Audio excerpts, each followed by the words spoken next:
Ya, selamat bertemu di dalam Mezbah Keluarga pada malam hari ini. Saya mengajak kita semua untuk menyembah, memuji Allah kita, Tuhan Yesus, Allah yang setia. Sungguh Engkaulah Allah yang setia, Bapa. Kasih-Mu besar dalam hidup kami. Engkau Allah yang memulihkan hidup kami, Tuhan.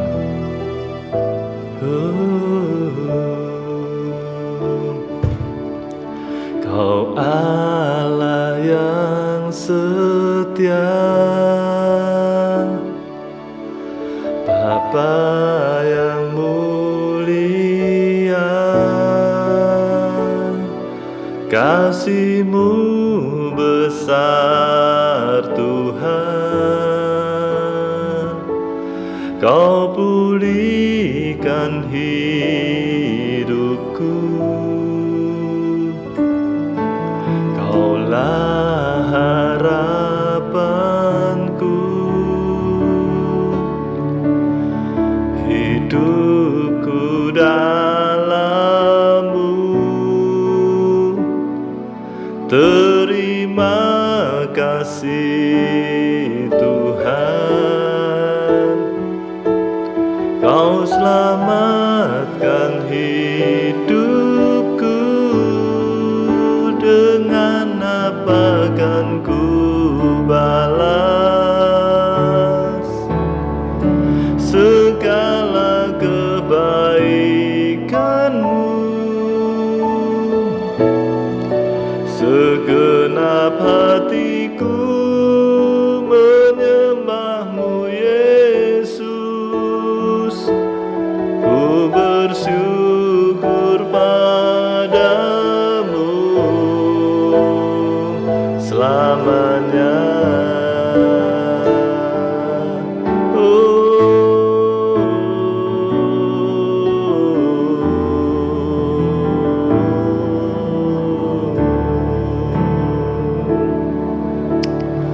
Mari nyanyikan dari awal lagu ini.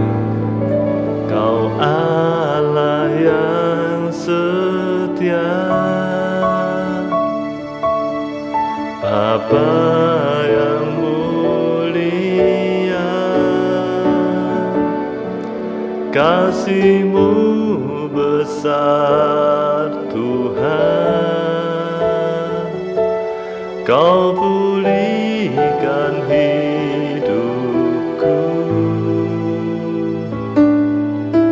Kaulah harapanku,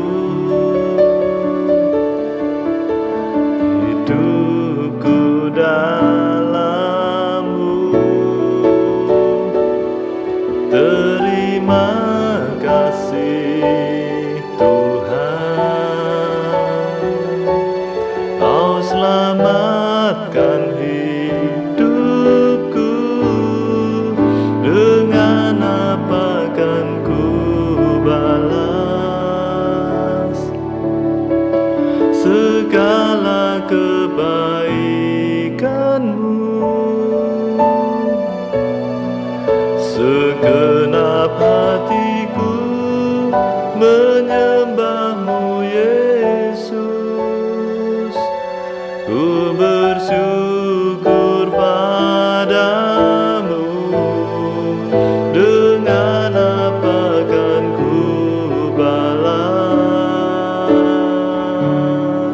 segala kebaikan-Mu?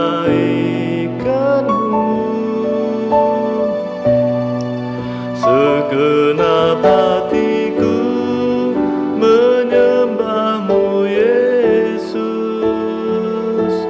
Ku bersyukur padamu. Dengan apa kan ku balas segala kebaikan-Mu? Segenap hatiku menyembah-Mu, Yesus. Segenap hatiku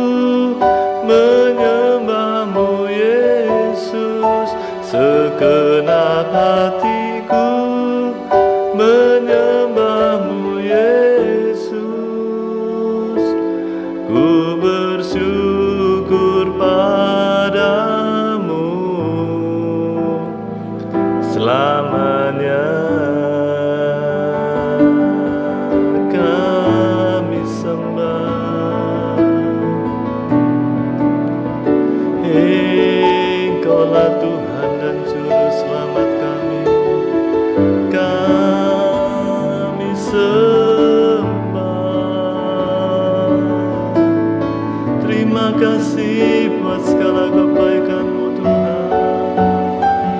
Engkau yang memulihkan kami, Engkau yang menyelamatkan kami, Engkau yang layak kami agungkan. Haleluya. Oh, haleluya. Sungguh Engkau baik Tuhan. Kasih setia-Mu besar buat setiap kami ya Bapa. Kemurahan-Mu besar dalam hidup kami ya Tuhan. Engkau yang sudah menyelamatkan kami ya Bapa. Engkau yang memulihkan hidup kami ya Tuhan. Engkau yang memberkati setiap kami Bapa. Dan Engkau yang tidak pernah meninggalkan kami Tuhan. Di dalam apapun juga yang kami alami ya Bapa, Engkau selalu berjalan beserta dengan kami. Engkau selalu menggandeng tangan kami Tuhan. Firman berkata sekali-kali Engkau tidak akan meninggalkan kami Tuhan. Kami percaya akan janji firman-Mu ya Tuhan. Oleh sebab itu saat ini kami mau menyembah Engkau Tuhan. Kami mau mengagungkan, meninggikan Engkau senantiasa dalam hidup kami Tuhan.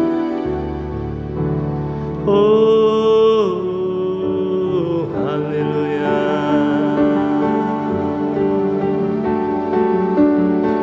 Haleluya. Oh,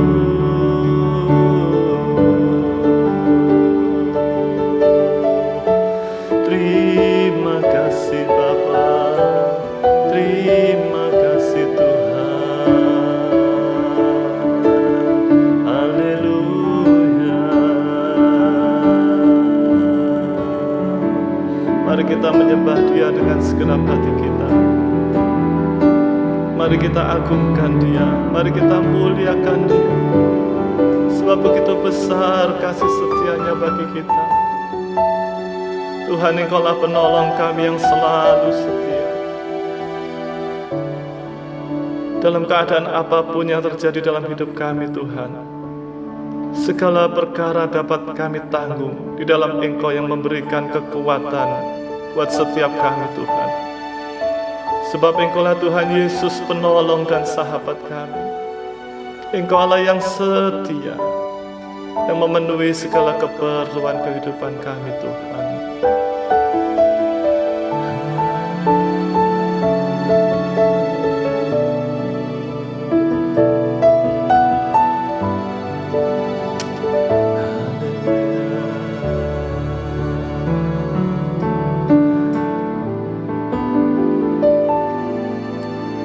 Penolong yang selalu setia,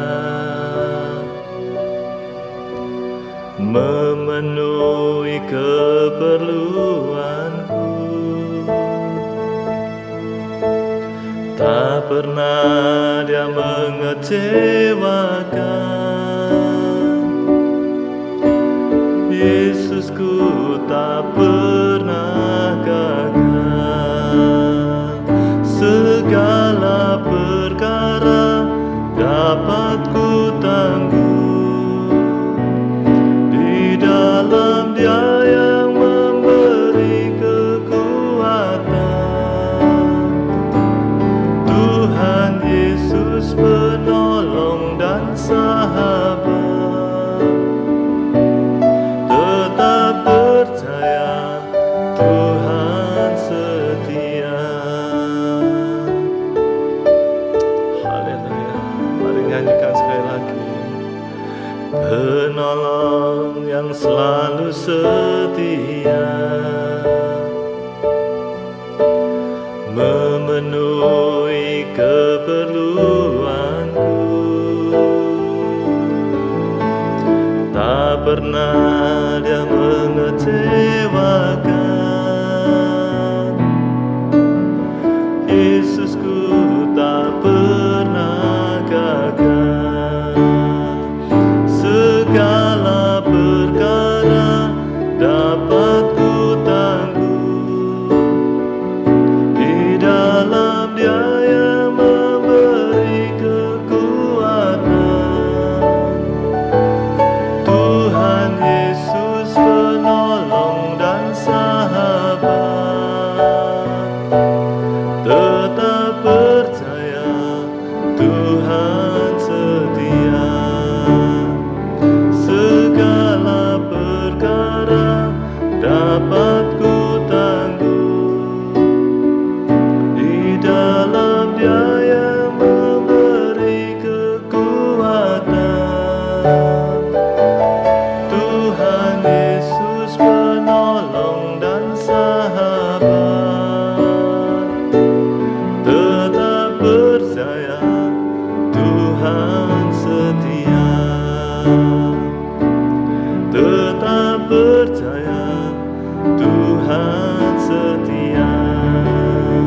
Tuhan setia. Terima kasih Tuhan, kami menyiapkan hati kami malam hari ini untuk mendengarkan firman-Mu.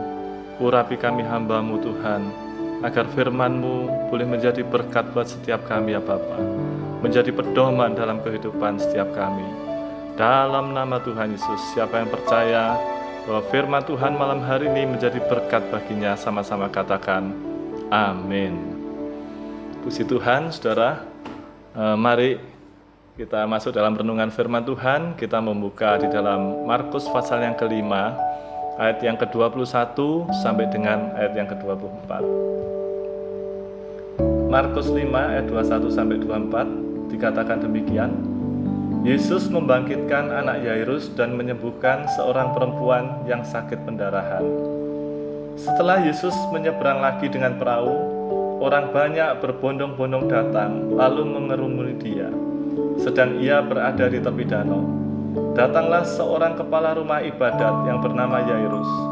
Ketika ia melihat Yesus, tersungkurlah ia di depan kakinya dan memohon dengan sangat kepadanya, "Anakku perempuan sedang sakit, hampir mati. Datanglah kiranya dan letakkanlah tanganmu atasnya, supaya ia selamat dan tetap hidup." Lalu pergilah Yesus dengan orang itu.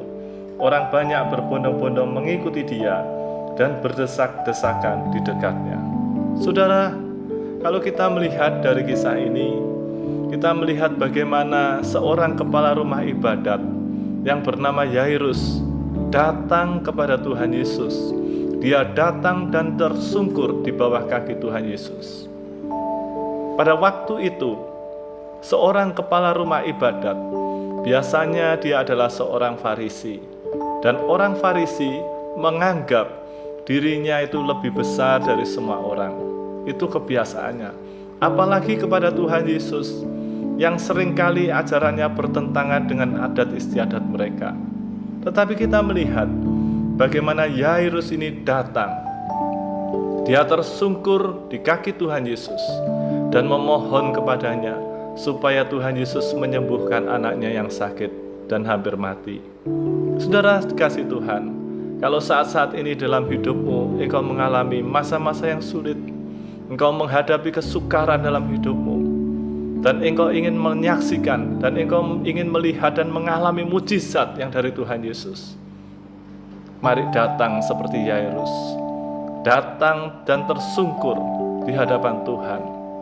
Apa artinya datang dan tersungkur? Yaitu merendahkan diri di hadapan Tuhan.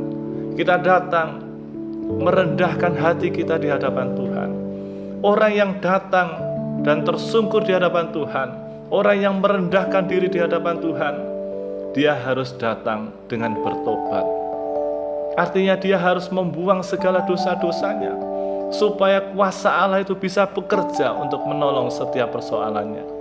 Coba kita membaca di dalam Yesaya pasal yang ke-59 ayat 1 dan 2. Yesaya pasal yang ke-59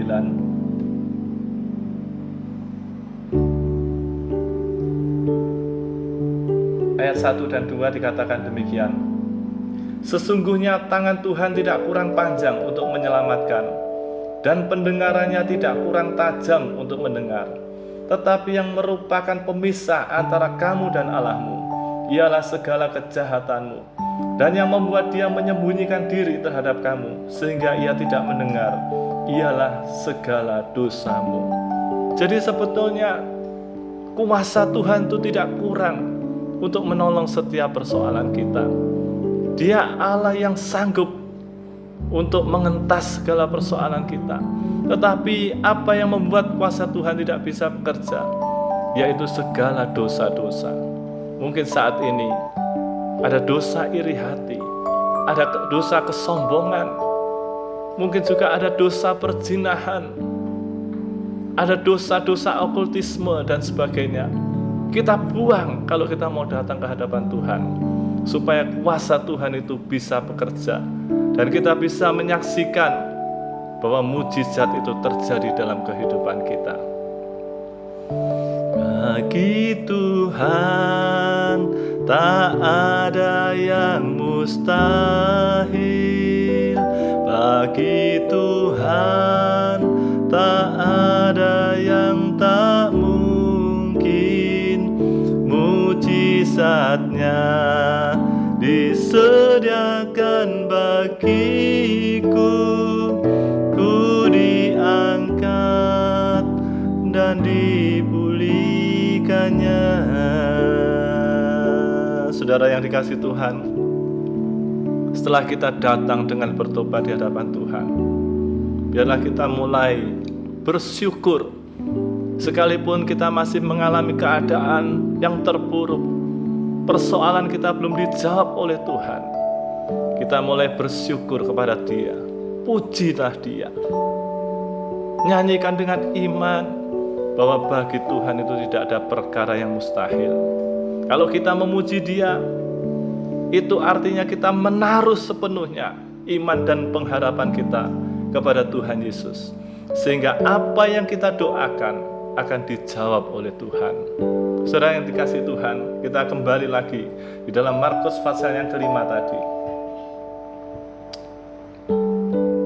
di ayat yang ke-23. Dan memohon dengan sangat kepadanya, anakku perempuan sedang sakit hampir mati. Datanglah kiranya dan letakkanlah tanganmu atasnya, supaya ia selamat dan tetap hidup.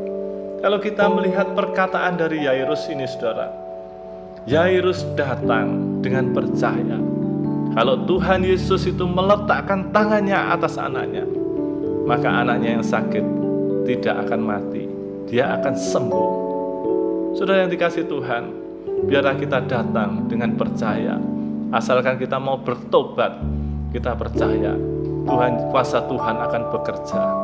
Kemudian di dalam ayat yang ke-24, lalu pergilah Yesus dengan orang-orang itu. Orang banyak berbondong-bondong mengikuti Dia dan berdesak-desakan di dekatnya. Saudara, kalau Tuhan Yesus beserta dengan kita, Tuhan Yesus beserta dengan Yairus, Tuhan Yesus beserta dengan saudara, artinya Immanuel, dan tidak ada barang yang mustahil kalau kita bersama dengan Tuhan. Saudara yang dikasihi Tuhan, kalau kita membaca ayat-ayat yang selanjutnya, di situ disebutkan tentang seorang perempuan yang menderita pendarahan selama 12 tahun. Dan perjalanan Yairus bersama Tuhan Yesus untuk datang ke rumahnya terhalang oleh peristiwa perempuan pendarahan 12 tahun ini yang disembuhkan oleh Tuhan, yang memiliki iman yang besar. Saudara yang dikasihi Tuhan, peristiwa yang menghalang-halangi perjalanan Tuhan Yesus dan Yairus ke rumahnya untuk menyembuhkan anaknya, ini bukan menjadikan Yairus marah. Dia tidak marah, saudara. Tidak diceritakan di dalam Alkitab bahwa karena peristiwa ini yang membuat Tuhan Yesus terhalang, pertolongannya tidak segera datang, lalu Yairus marah. Tidak, saudara. Tetapi Yairus tetap sabar. Dan ketika dia melihat mujizat perempuan ini disembuhkan, imannya menjadi lebih kuat. Kalau kita melihat masalah yang di depan kita, seolah-olah itu menghalangi perjalanan kita untuk mendapatkan pertolongan Tuhan, janganlah kita kecewa, janganlah kita marah, biar kita tetap bersabar. Ketika pertolongan Tuhan itu seakan-akan terhalang, tidak instan, jangan kita kecewa apalagi menjadi undur, tapi tetaplah bersabar dan mengucap syukur kepada Tuhan. Waktu Tuhan pasti yang terbaik, walau kadang tak mudah dimengerti. Lewati cobaan, ku tetap percaya waktu Tuhan pasti yang terbaik. Saudara yang dikasihi Tuhan, Tuhan memiliki waktu yang terbaik untuk menolong setiap persoalan kita. Jangan kita menjadi kecewa dan undur. Kalau saat ini saudara menghadapi pergumulan dalam hidupmu, di masa-masa yang sulit seperti ini, kadang-kadang menjadikan iman seseorang menjadi runtuh, bisa ragu-ragu. Tetapi tetaplah percaya, tetap bersabar seperti Yairus. Dia tidak undur, tetapi dia tetap yakin Tuhan memiliki waktu yang terbaik untuk menolongnya. Dia juga memiliki waktu yang terbaik untuk menolong saudara dan saya. Saudara yang dikasihi Tuhan, di dalam ayat yang ke-35, ketika Yesus masih berbicara, datanglah orang dari keluarga kepala rumah ibadat itu dan berkata, "Anakmu sudah mati, apa perlunya lagi engkau menyusah-nyusahkan guru?" Saudara, betapa banyaknya persoalan yang dihadapi oleh Yairus. Betapa banyaknya penghalang-penghalang yang membuat Yairus rasa-rasanya wajar kalau dia berputus asa. Kalau anaknya sudah mati, dari keluarganya berkata, "Buat apa engkau menyusah-nyusahkan guru?" Saudara yang dikasihi Tuhan, apakah Tuhan Yesus tidak tahu kalau anak Yairus itu sudah mati? Tentu Tuhan Yesus tahu, sebab Dia Allah yang Maha Tahu. Bahkan sebelum kita minta, Dia sudah tahu segala keperluan kita. Di dalam Matius pasal yang ke-6 ayat 8. Jadi janganlah kamu seperti mereka, karena Bapamu mengetahui apa yang kamu perlukan sebelum kamu minta kepadanya. Tuhan Yesus tahu, saudara, kalau anak Yairus itu sudah mati, dan Dia Allah yang Maha Tahu. Tetapi pada waktu titik-titik kritis di mana Yairus secara manusia dia bisa menjadi kecewa, dia bisa menjadi putus asa. Pada waktu itu, saudara, Tuhan Yesus berkata, "Jangan takut," ayat yang ke-36. Percaya saja. Saat kita menghadapi jalan buntu, jangan kita berputus asa, sebab masih ada Tuhan yang sanggup untuk menolong saudara dan saya. Dia Allah yang tidak pernah meninggalkan saudara dan saya. Yesus pegang erat tanganku, ku tak dapat hidup di luar kasih-Mu, Bapa. Jangan tinggalkan aku, Engkau alasan selama ku hidup. Hal-hal yang membuat kita ragu-ragu pada waktu Tuhan Yesus datang ke rumah Yairus. Ada banyak orang datang, dan Tuhan Yesus berkata, anak itu tidak mati melainkan hidup.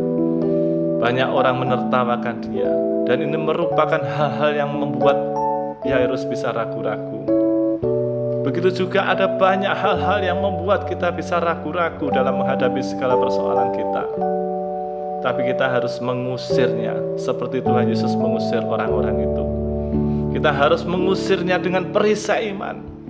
Di dalam Efesus 6 ayat 16, dalam segala keadaan pergunakanlah perisai iman, sebab dengan perisai itu kamu akan dapat memadamkan semua panah api dari si jahat. Ada banyak orang yang di hari-hari ini mungkin dia tidak bisa tidur. Mereka memikirkan persoalannya. Mereka larut di dalam keputusasaan, di dalam beban yang berat. Usir itu dengan perisai iman. Efesus 6 ayat yang ke-16 tadi. Karena dengan perisai itu, yaitu firman Tuhan, kita bisa mengalahkan api si jahat. Percayai firman Tuhan dalam hidup saudara. Baca firman Tuhan kalau saudara tidak bisa tidur malam hari ini. Berdoa, baca firman Tuhan. Itu akan menguatkan iman saudara dan saya. Kemudian ayat yang selanjutnya, saudara, Tuhan Yesus berkata kepada anak yang sudah mati itu, Talita kum, yang berarti, hai anakku, aku berkata kepadamu, bangunlah. Dan seketika itu juga anak itu bangkit berdiri. Saudara yang dikasihi Tuhan, mujizat itu begitu mudah bagi Tuhan. Karena memang kita memiliki Tuhan yang besar dan maha kuasa. Apapun persoalan yang saudara hadapi pada malam hari ini, datang kepada Tuhan Yesus dengan tersungkur merendahkan diri di hadapan Tuhan, dengan bertobat meninggalkan segala dosa-dosa kita, dan lihatlah pertolongan Tuhan akan terjadi dalam hidup kita. Mungkin pertolongan Tuhan tidak instan, mungkin ada hal-hal yang menghalangi pertolongan Tuhan itu, tapi kalau kita sudah Immanuel, Tuhan beserta dengan kita, Tuhan akan menolong saudara tepat pada waktunya. Puji Tuhan, saudara. Mari kita berdoa. Saya akan mendoakan saudara semua. Mari kita berdoa. Bapa dalam surga, terima kasih Tuhan, hamba-Mu telah selesai berbicara. Dan biarlah firman yang sedikit ini boleh menguatkan setiap hati umat-Mu yang saat ini menyaksikan Tuhan, yang mungkin mereka dalam keadaan putus asa, mereka berbeban berat dalam hidupnya. Tuhan, Engkau tolong ya Bapa, Engkau berikan jalan keluar. Tuhan, saat ini mungkin ada orang-orang yang terikat dengan segala ikatan-ikatan dosa, yang membuat hati mereka jauh dari Engkau. Tidak ada damai dan sukacita, yang ada adalah ketakutan dan keputusasaan. Oh Tuhan, kami berdoa saat ini ya Bapa, Engkau lepaskan segala ikatan-ikatan. Kami berseru di dalam nama Tuhan Yesus Kristus, Tuhan bebaskan semua, dan biarlah umat-Mu mendapat pertolongan dan mujizat daripada-Mu. Terima kasih ya Bapa. Pada akhirnya biarlah berkat kasih yang daripada Allah Bapa dan anugerah Tuhan Yesus Kristus serta persekutuan dengan Allah Roh Kudus menyertai saudara semua, mulai saat ini sampai Maranatha, Tuhan Yesus datang kali yang kedua, bahkan untuk selama-lamanya. Siapa yang percaya diberkati Tuhan, katakan amin. Puji Tuhan.